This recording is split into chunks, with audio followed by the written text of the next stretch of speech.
Hello, and welcome to another episode of GameQ. Today we're talking about Sayonara Wild Hearts. And I am host A, Jason. I am host A Prime, Wesley. There we go. And yeah, if you're unfamiliar with our format, we kind of talk about a rough overview of the game that we're discussing, give a bit of a review and our personal review scores, and then break for a spoiler-full discussion, just kind of in-depth things just random thoughts, not even necessarily in any structured way. We just kind of we don't plan. Yeah, we don't plan. What's plans? I don't fucking plan. Authenticity. Yeah, it's a bit of stream of consciousness, just thoughts and feelings about the game and stuff we like, stuff we didn't. This one has some feelings. Oh yeah, this one has some feelings. I kind of wish I did more research before this one. Sure, yeah. We both played the game, we don't know. But yeah, there's still things we don't know. We can speculate. But for the most part, we talk about games as we've finished them, and we've mostly finished this one. Sure. So, sure. Yeah, let's, I guess you want to describe the game?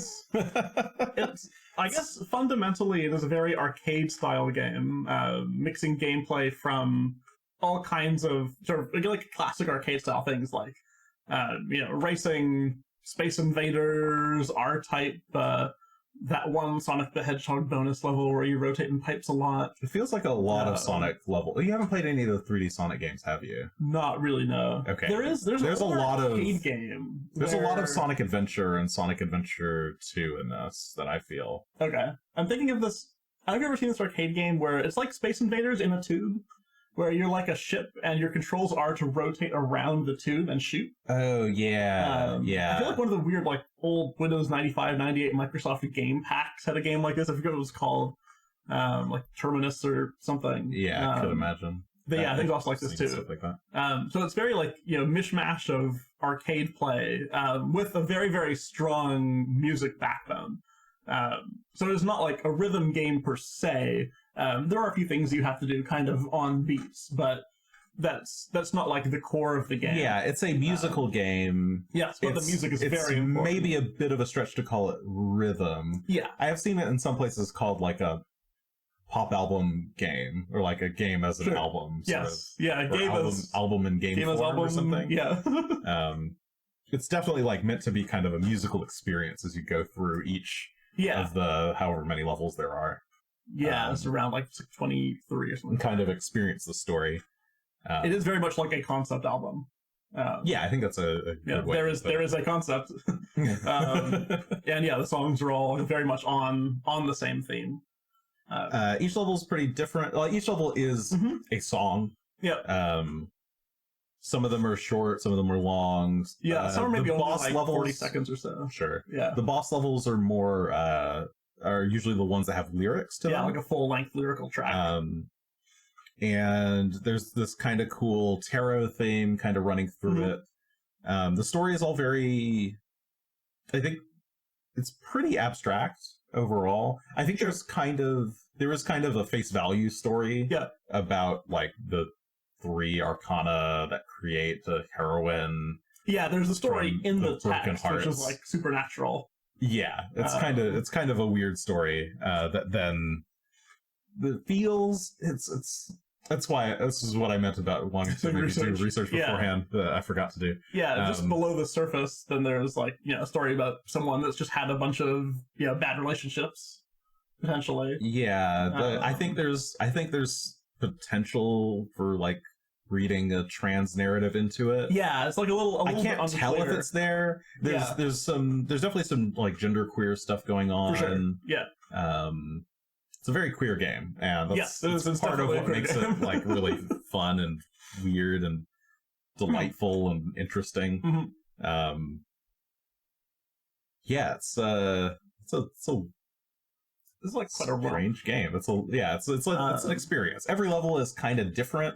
You're not really doing this. It does have some of the same controls throughout. I think one of the downsides is actually that the controls are pretty floaty overall. Sure, yeah. For a game that wants you to be kind of precise, your character has a lot of momentum. I think it does give a kind of a good feel Yes, it does give a good feel for the game, but yeah, as far as precision is concerned, you do lose a bit. There's some areas that require some like pretty tight movement, and you just have to like get used to moving this kind of character that like starts swaying, and then you have to like kind of you press the button or like press the other direction to sort of bring them back and correct. It's a lot of correction and overcorrection. The driving level is like, oh my god, the driving. Yeah, so that one's also one that has no like obstacles really. It doesn't have a lot of obstacles. Not a lot. It's just hard to drive. Yeah, it is hard to drive. Yeah, it's I guess the overall feeling of the game is certainly like empowering. Yeah, you're kind of somebody who's trying to get over a heartbreak or a series of heartbreaks through this kind of dreamscape. Yeah, like encountering potentially either prior relationships, whether they're romantic relationships or even just like social relationships. Like the gang could be just social even potentially. Yeah. But you kind of in multiple ways you like go and like encounter, like kind of travel through the dreamscape to get to some encounter.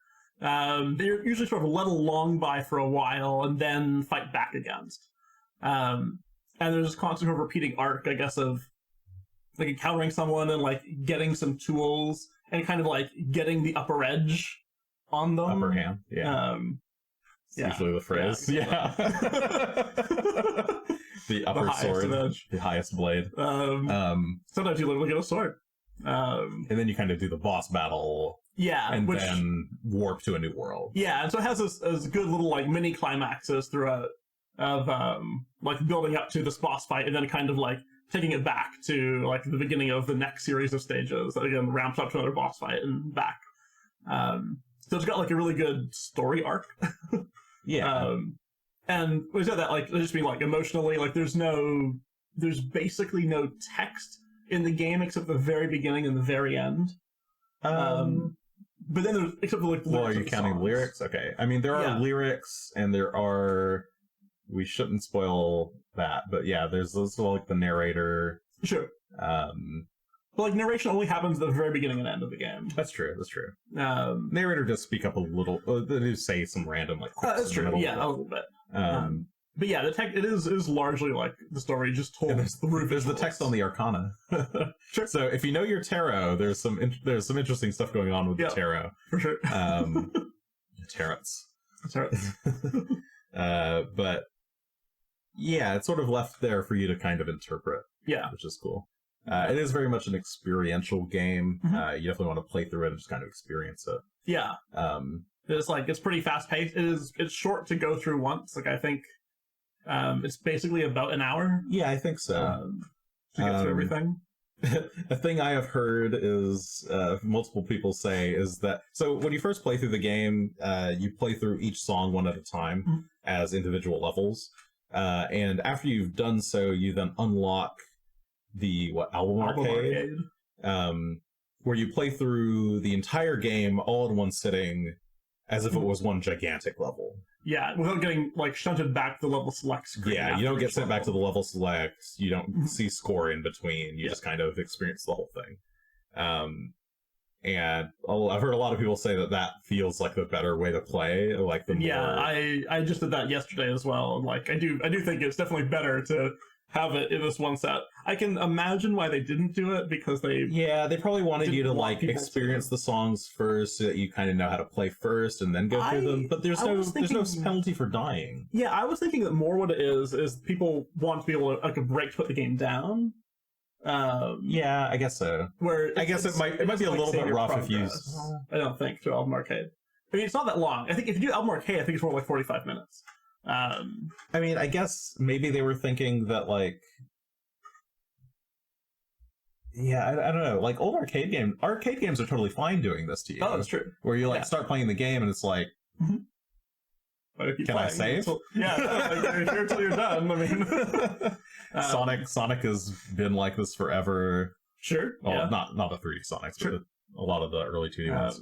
I mean, yeah, I guess it's just fine. But I mean, I think modern sensibilities are to, let people want to like jump in for 5 minutes and jump out or something. So it just feels like they could have been a little bit more opinionated about this. Yeah, just have the stronger opinion. Yeah, you could. It's not a big deal. It doesn't detract from the game. It's definitely worth playing through again. So once like there's things you'll miss playing through it the first time. Yeah, if you can find somebody who's already beaten the game, then maybe you can try playing it on theirs. But it's still you still get the same experience playing. I would just definitely recommend to play through it all in one sitting.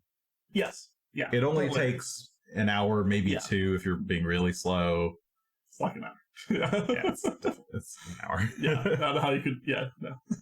You'd have to be dying a lot, so you can die, but when you hit an obstacle, you just get shunted back like 10 seconds or 5 seconds or something. So you're not ever really in like that kind of danger. And the game actually offers the ability to skip stages that you're like skip parts that you're having a problem with. Oh yeah, the magician comes in pretty quickly.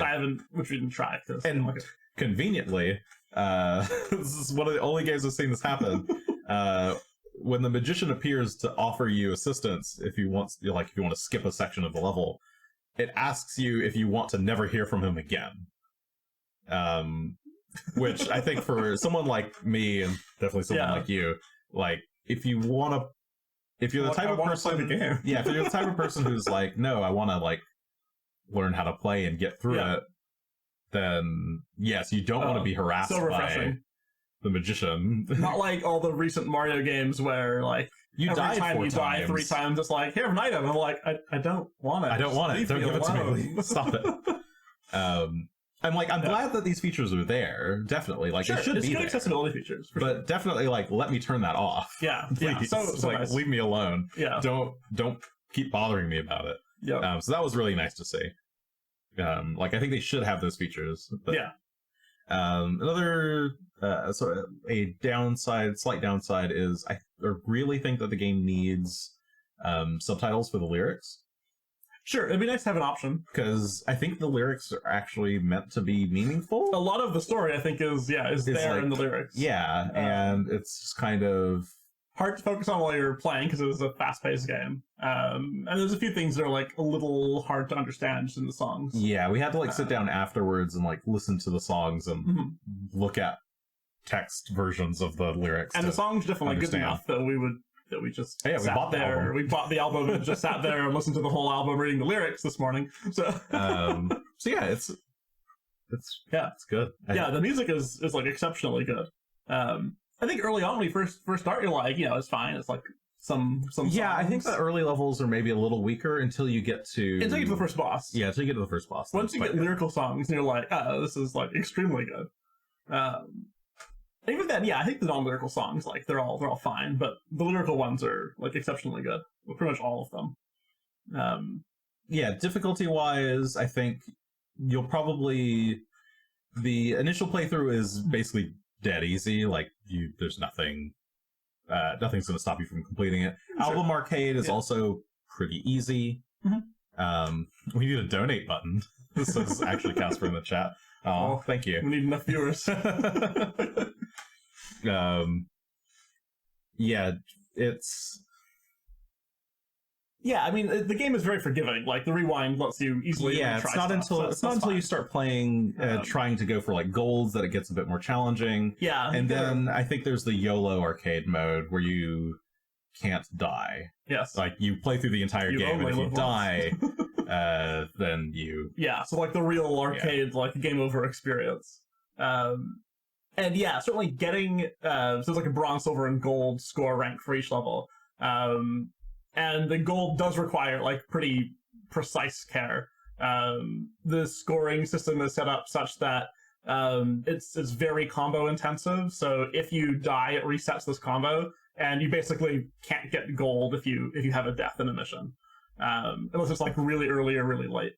Right. So you do have to be like quite precise to do the golds. But then the old arcade only unlocks if you actually get all the golds. Right.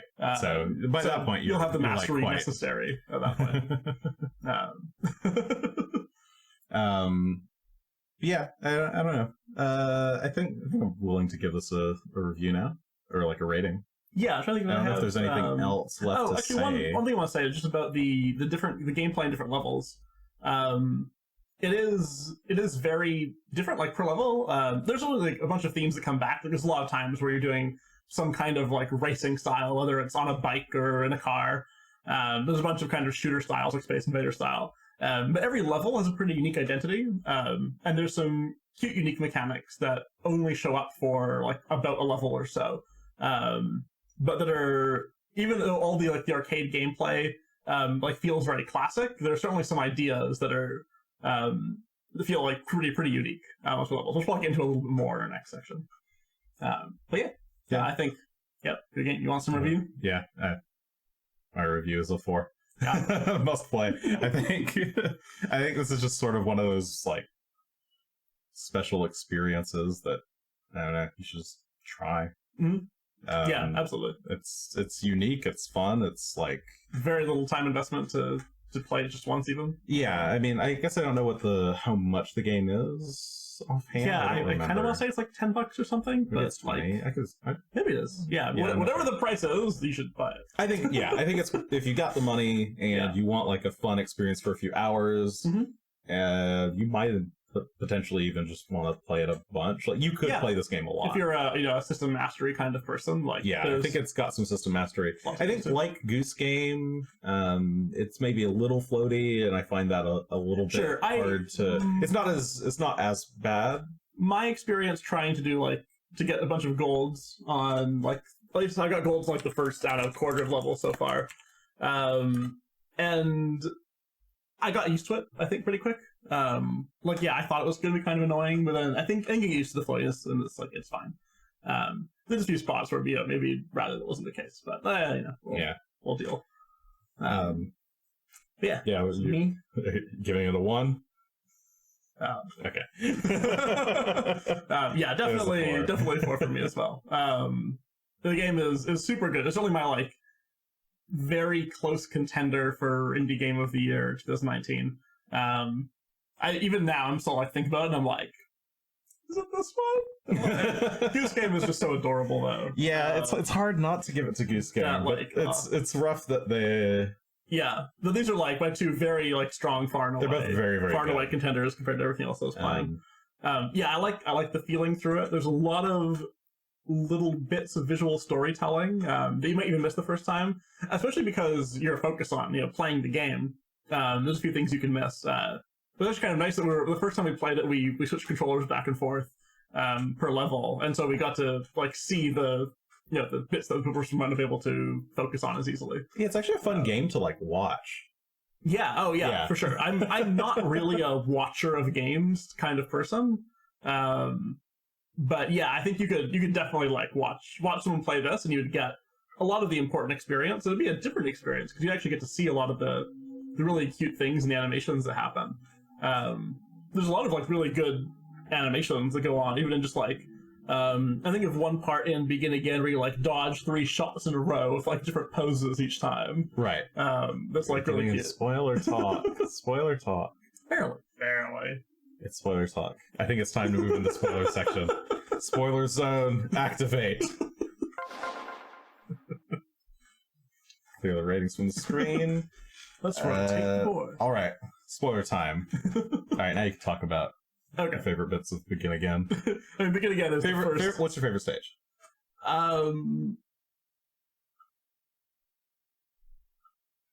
Begin Again is really good. It might even be Inside. Okay, interesting choice. Little Death. Mine is either Parallel Worlds. And then Parallel Worlds is my favorite non-lyrical song. Yeah, my favorites are Parallel Worlds and Begin Again. Begin Again might be my actual favorite. Begin Again is so catchy. Yeah, the song itself is really catchy. You it's the first point in the game where you really get into the groove of what's happening. And I think I was just watching you play it. Yeah, I did that one. Yeah, you did that one. Yeah, the first time. Yeah, just you feel like you're finally getting into the groove. It's got more interesting note patterns. Yeah, I think it's the moment where the game was okay. Yeah, here it is. We've here's the game. Yeah. The story conceit is really cute. Mm-hmm. The first time you hit the Begin Again, and it loops back to the beginning of the level, and you're oh. Yeah, very you're fighting these 3 bikers, and you've when the begin again happens, you start the level back over and fight a different biker. Yeah. And then the last time, the third time you repeat, it switches to this is the last time. Yeah, the lyrics start saying like, "This is the last time." Yeah. Or it's the last time. Yeah, that's just like really cool. Like it just felt good. That one had like such strong lyrical design paired with like the level. It's probably Begin Again is my favorite. Yeah. Yeah, it's not like even so like rhythm games, for instance, where you have a library of music and it just has to kind of work with the mechanics. Like here, it's very well crafted to the story and very well synced to like enhance the gameplay. Like in the next boss stage, Dead of Night, there's really good just volume rise every time the wolf appears, like the mechanical wolf appears. Just like synced up super well. Actually, even in Begin Again as well, every time there's like the earthquake split. There's also like the earthquake splits the ground and you like fall in. Yeah, like that has a really good musical synchronization to it as well. Oh, we didn't talk about the fucking art style. The art style in this game is great. Oh, that's true. I fucking love the art. Holy shit, the art's really good. This game is just beautiful. It's just very arcade 80s, but like... If you just wanted to play a Sailor Moon transformation sequence... for just 45 minutes. Yeah, it's just that. It's just magical girl transformation for 30 minutes. 40, 50 minutes. Yeah, it just feels so good. Everything about it's like great. Yeah. I think the beginning is kind of slow. Sure, and I think it's fine. Yeah. But first couple levels you're like, the first level is kind of like, this feels a little bit weird. The second level you're like, oh, okay, I'm kind of getting into it. And you find the bikers. Yeah, you find the bikers. You're like, okay, that's kind of cool. They look neat. And then you have like a fighting game sequence against the bikers. Yeah, and then you start like, okay, there's some rhythm now coming in. And then you get Begin Again, and it's just like, that already feels good the first time through, and then you hit the Begin Again loop, and you're like, oh shit, we're in for a ride. This is it, boys. I do really like The World We Knew as well. The World We Knew is really good. The fourth boss stage. But it's different because that one, I guess the one even before, maybe the two before that, are like very calm. The World We Knew is levels? The VR Gameboy one, yeah. And where there's been a lot of fast-paced stuff, this one is suddenly like very calm and introspective, even in the song itself. Yes. And it's like maybe the most romantic of all the songs. I mean, you literally spend the whole song looking into his eyes. Sure, yeah. It is. It's the ballad. Yeah. Of the bunch. But yeah, Parallel Worlds, it just has the like... Parallel Worlds is such a good mechanic. That's just it's a really cool mechanic, and I think it's one of those... I think the whole game has this kind of theme of... I think I said it earlier, of like, stop, don't think, feel, like just experience it. Like, like, the more you think about your positioning, the more you like try to do things precisely, I think the harder the game gets. And the more that you kind of like accept the rhythm into your soul and just kind of like play the game and feel it out and like hear the rhythm and listen to it. Like Parallel Worlds is like, as soon as I heard that, like the beats and the snap, I'm like, oh, you were playing it, but I was like, oh, this is really good. I was like humming the beats. I was like doing the 1, 2, 3. I think you were counting out loud or something after I like hit a wall twice or something. Yeah. Because I don't know if did you catch it right away? That's what was going on? Sure, yeah. Okay. Yeah. Yeah, the beats help, like, I don't know. It was just fun to like... even though it's not explicitly rhythm, like nothing, you don't have to do anything on the beat. You're still very incentivized to like go in different lanes on like separate beats. Yeah, so that just felt, I don't know, it's just like a really cool experience. Yeah. Because every time the beat hits, they snap. And you shift to another world. Yeah, there's like 2 parallel worlds. It's like 2 different instances of the game. It's actually 3, but I guess eventually you start doing you start snapping as well. Yeah. Oh, no, I think there's the part where they do it's like snap, snap, clap. They like come together in the middle to clap, and that is the third world. Yeah. And then you add a fourth one with your own snaps when you get Yeah, so you kind of have to. This is the only level where you kind of have to like sort of see what's happening in the future, like ahead of you, because that roll's going to disappear, and you have to remember what was there, so you get into the right spot for like the next snap. Yeah, so you're like moving based on information that you saw. Yeah, from like half the a previous second world. ago, And, yeah. So yeah, you're kind of like weirdly time delayed. And that's one of those good like empowering moments where it seems like you're just getting toyed with by these two snapping twins. Yes. Until at some point they try to put this barrier in your way, and you just like snap it out of existence. And like, all right, yeah, we can do this too. 3 can play at this game. The drug trip is really cool, where you start, where you have the weird like, woo. Yeah, there's just a lot of every level felt, maybe except for the in between levels, every level felt pretty unique. Yeah, the in-betweens are kind of your downtime, I guess. They're kind of like calm down, and which gives you more of that like mini climax structure. So I think they still have some value. Yeah, no, I think they're definitely like they should be there. They need to be there. This is another one of those games that like everything there felt exactly like the right amount of stuff to be there. Yeah. Like I said while we were playing, that like there's some games that feel like they need to use mechanics a lot, or like use mechanics, like introduce something and introduce then, it, and then like do like 10 levels with variants of this mechanic or something. Yeah, like they feel like once they've introduced the mechanic, they have to use it a bunch, otherwise they've wasted time. But they're perfectly content to let parallel worlds, that like snapping mechanic, be only used in parallel worlds. There. It's just in that one level, just for that. Yeah. That like 3 minutes or whatever that you're playing it, and it's gone. Never comes back up again. Even in the big boss rush at the end, they don't do it. I don't think. No, they don't do it again. Yeah, that level is left to be standalone. Same thing with the drug. Yeah, the drug trip thing is like only its own level. Yeah, there's lots of stuff in the game that they had a cool idea, they did it, and they were like, we did the idea, it is explored to our satisfaction. It gives that level more of its own identity as well. That it's not just like, oh, another level that has this thing. So it helped. Everything felt like I got the right amount out of it. It never felt like I needed more. Yeah, it's like or less, even like. Sure. It felt like I don't need it felt less. perfect. Yeah, I think even the bits that are like more common, like less exciting, are like still quite fun. I think the one thing I liked about Inside is kind of the I guess like empowering bits of the music. Like it feels like you're getting stronger. I can see that. Like it has a lot of, again, it's a lot in the sort of the vocal shifts. To like when the chorus starts. But yeah, I think like worked really well. And you're kind of like that whole thing is a fight, whereas a lot of the other bosses aren't as it's the most boss fighty of all the levels. Like the World We Knew is hardly a boss fight at all. No, not really. The wolf, like Dead of Night, is, but then it kind of like, he's there, he's not.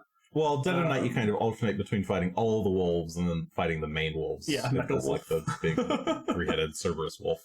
But Inside you have one target just like constantly. Yeah. So kind of like dual structure is cool. Yeah, that's the one that felt the most gamey, I think. Of all the levels. I think it makes sense. But it's just that level that feels that way. So it doesn't detract from the situation. Yeah, quite unique. I'm trying to think, is there anything else that's like... narrative-wise, we were both trying to figure out what the narrative could mean. I initially had this kind of, maybe it's a trans narrative, maybe the main character is male or male-presenting, and then decides to become it's a little ambiguous presenting towards the end, but the art style's ambiguous. You certainly start out as a more androgynous avatar at the beginning. That becomes like very obviously like female presenting at the end. Which may or may not be a trans narrative. It could just be her reinventing herself potentially. I mean, it could just be.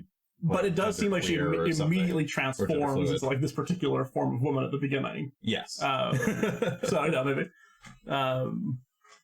But you have this kind of story of going through all of these all these prior relationships. In cases where you're, I guess, yeah, like kind of fighting these people, you do seem to be like defeating them. Yes. But then there's a much more like defeating sequence at the very end. But those are all her again, right? Those are all the heroine. Yeah, so it might even be like fighting more inner. But you're not even defeating them. You're like demons. kissing the heroine. That's a cute twist too. Switching from punches to kisses. Yeah, you like punch out all these people throughout the game, and then then you're like your final like knockout is a kiss for each one. It's good. Kissing a dragon is cute. Yeah, just everything. Yeah, it feels like it came together. Even though I feel like I'm missing something in the story. I feel like I could play it again or like think about it more, or I want to go read some other people's analyses of like what exactly is happening. So I feel like there's a much deeper read that you can make. And you had some good points after we looked at the lyrics for The World We Knew, which is Hermit's song. The fact that it's Hermit, the fact that the lyrics themselves suggest that she's like just staying at home. Yeah, staying at home playing Game Boy. Yeah, it might mean that this fourth heartbreak is not actually a person, but like getting over just isolation or inner turmoil. There's like a lot of reads available. Yeah, and I like that. I like when something is bold enough to like. I like when things are bold enough to like actually give meaning. Yeah, and I also like when things are bold enough to like supply something vague, like. I feel like there's intentionality, like they intended you to read something into it, but exactly what you read, they didn't like hard code that. Yeah, there's like things are ambiguous enough in some places that you could read it a different way, which makes it more relatable, right? Like you can find like I think you can find the thing that relates to you and read it that way. I guess thinking about it, that's like very much tarot as well. Yes, that's true. It was like tarot kind of gives these anchors of broad potential themes that you're pretty free to interpret as you will. Like we see more modern tarot decks, people don't even use like the standard like Rider-Waite set of cards, and they put in their own cards instead because like those are the ones that were like more meaningful anchors for them. So yeah, it does have very much that. Yeah, so I guess like a tarot card, you can read it however you want, and that's okay. Or you can read that. Justice and Judgment are my cannons. Yeah, Justice and Judgment are my literal guns that I attach to my strength is motorcycle. My sword. What was the motorcycle's Chariot? No, right? Wheel of Fortune is the motorcycle. Oh, Wheel of Fortune. Chariot is the like huge. Is the car? Yeah. Oh man, there's just so much good stuff. That's great. Yeah, I like it. I like it a lot. That's good. Yeah, I think that probably covers my thoughts on anything. Yeah. Zodiac. The Zodiac puzzles, the riddles. I think they're basically meant to be achievements on other systems. They're kind of funny. Yeah, they're just. You can probably sit down and try and solve them for a while. Yeah, what's kind of cute is it's like an achievement list that doesn't actually tell you what the achievements are. It just gives you amusing hints towards them. Yeah. So the first step of doing the achievement is actually figuring out what you're supposed to be doing. Or you can look it up. Yeah, which is just kind of fun. And yeah, I haven't really tried to go through to do them, but like I might try to go. We did a couple. Like we looked through and did a couple of them that were easily doable. Yeah, I think some are harder. But none of them are like crazy out there. I don't think. The hardest thing is I think one of them is like clear YOLO, which is probably if you can do that, you can probably do the rest. Yeah. Yeah. I think we're ready to call that clear. That's good stuff. All right, clear it is.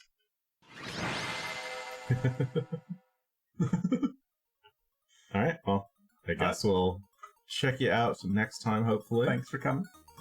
Thanks for stopping by. I think next time, the next thing we're going to do is AI the Somnium Files. So stay tuned for that.